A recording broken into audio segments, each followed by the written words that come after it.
soruyorum ayrılırken, aramıza girip ağlaşıyorlar.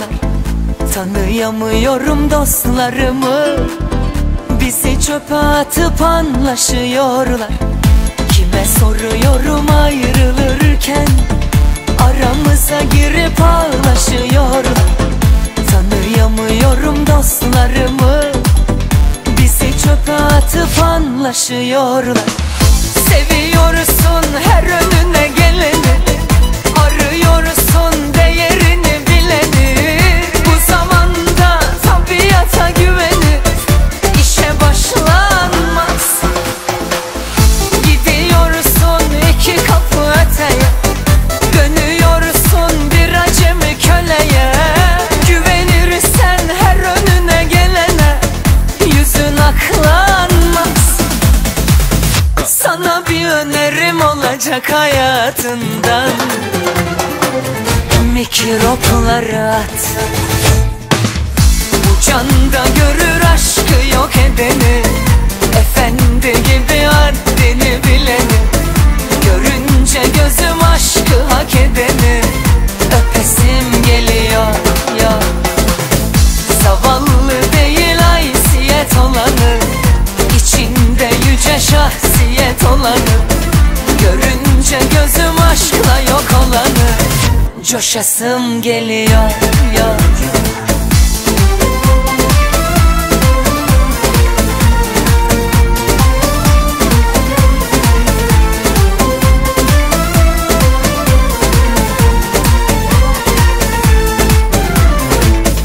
Kime soruyorum ayrılırken, aramıza girip ağlaşıyorlar. Tanıyamıyorum dostlarımı, bizi çöpe atıp anlaşıyorlar. Seviyorsun her önüne geleni, arıyorsun değerini bileni.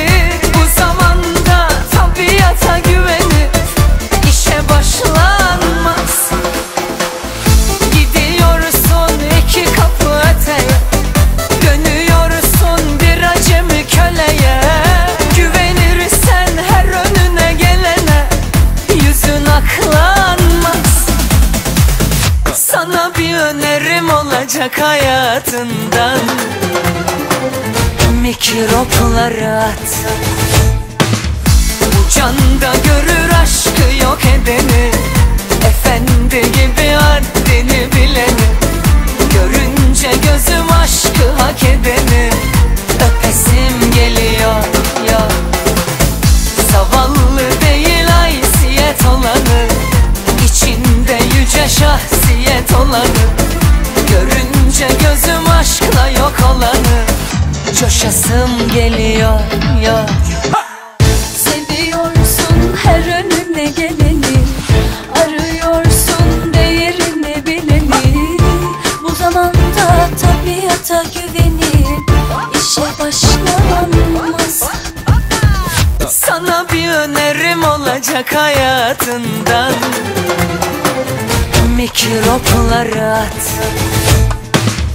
Bu canda görür aşkı yok edeni, efendi gibi haddini bileni. Görünce gözüm aşkı hak edeni, öpesim geliyor ya. Zavallı değil haysiyet olanı, içinde yüce şahsiyet olanı. Görünce gözüm aşkla yok olanı, coşasım geliyor.